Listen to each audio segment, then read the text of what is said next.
Hello, everybody, and welcome to another one of our Skype interviews on the Missouri Valley Football Conference. I'm Jim Powers. Glad to have you with us. And joining us live from Carbondale is one of the great student athletes for the Southern Illinois Salukis, Malcolm Agnew. Malcolm, how you doing? Thanks so much for taking some time. Blessed and highly favored. Thank you for having me. Let's talk a little bit about the season. What a great start for the Salukis, and what a great start for you individually. Yeah, it's been a good season so far. As a team, we really want to work hard and establish ourselves and get Saluki football back to where it has been in the past. And so far, so good. You are one of those leaders that Coach Lennon and the rest of the offensive staff is really leaning on this year, especially with the new quarterback of Mike Annotti. Tell me a little bit about how your leadership is kind of running over from the locker room out on the field, especially with a new quarterback at the controls. Well, what I like to do is I really just like to be a guy that leads by example, honestly. I want to be a guy that, shows people how they could possibly do things if they want to be successful. I want to be a guy that's an encourager as well.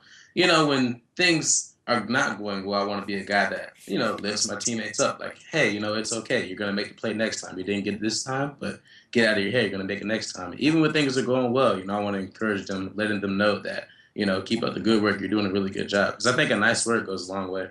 And you're one of those hardworking guys. I remember covering you on the high school side in St. Louis, and always loved your work ethic and your leadership qualities. And I'm sure the coaching staff and the folks down at Carbondale are seeing that from you, like you said, especially this year. Yeah, I mean, that's definitely something I've just always, something my father instilled in me at a young age is, hard work is the first thing you need to do before anything happens. And, so far I have had some success due to the hard work and, by the grace of God. And I just want to, have that rub off for my teammates, honestly. Talk about your dad. Talk about just the influence that he has really, stressed upon you, especially, somebody that's been there, somebody that has played at the high level on the college side and also moving forward in his, former great career. Oh man, my dad's phenomenal.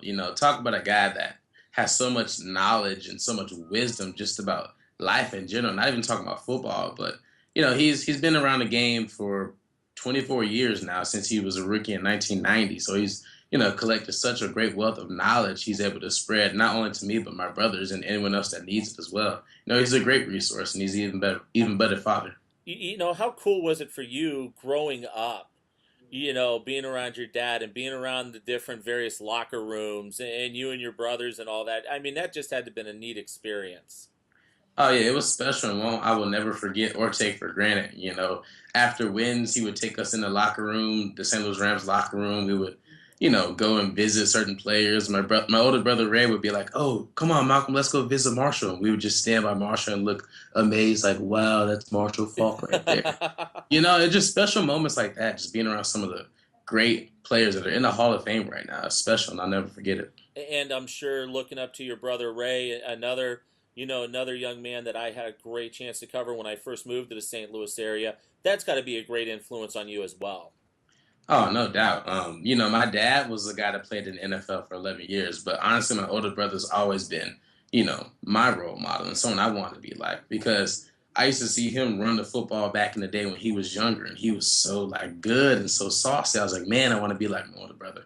Of course, I wanted to be better, but talk about a guy that's worked his butt off to get where he is today. He really, is an inspiration not to me, but just anybody else.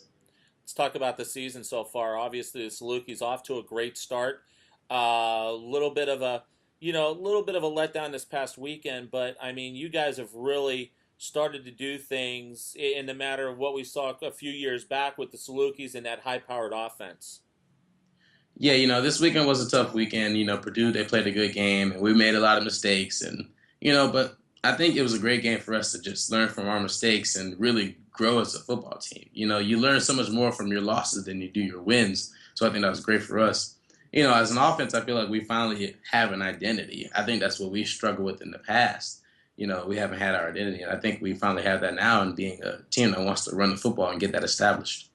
Absolutely, and you've got to have that running game playing in the Missouri Valley Football Conference. Talk about playing in this conference and how neat it is to be in the top conference in the FCS.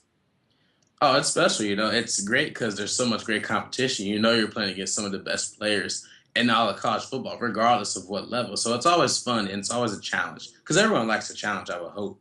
But I mean, it's a league where you always have to be ready. You always have to be on your toes because the one week you're not, you're going to lose, and that could be it. Because sometimes all it takes is one loss, and you might not win the conference. And you guys have gone toe to toe with North Dakota State over the last couple years, and just some unbelievable battles. And to see their success and to see the conference's success, that's got to kind of light the fire for you guys to continue playing hard and doing some great things.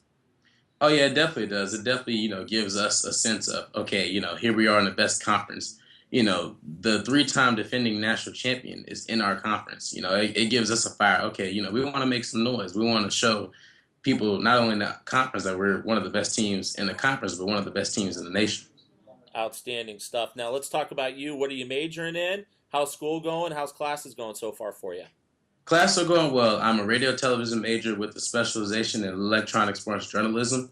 Classes are going well. I'm a senior right now. I mean, obviously, and I really want to, finish up strong. So, I'm enjoying my time in the classroom because it's crazy. Like this is, some of my last times in the classroom. So I'm just really trying to enjoy it, enjoy every little thing. So maybe what we'll see you doing these interviews, me and you switching spots maybe down the line. Quite possibly. I mean, I wouldn't mind that at all. Absolutely. What do you like to do away from the field? Obviously, it's tough now with in season and practice and trying to do that juggling act. But when you get an opportunity, what do you like to do away from football and away from the classroom? I really like to relax. I'm a very laid back guy. I really like to just lay down with some food, watching some Netflix, and just really enjoying my time, to myself. I would like to say I'm also a goofy guy as well. I really like laughing a lot and making a lot of, weird jokes. And not a lot of people see that side of me because sometimes I'm pretty reserved when it comes to that. But no, I love to relax, spend time with my girlfriend and whatnot. And that's just who I am, honestly.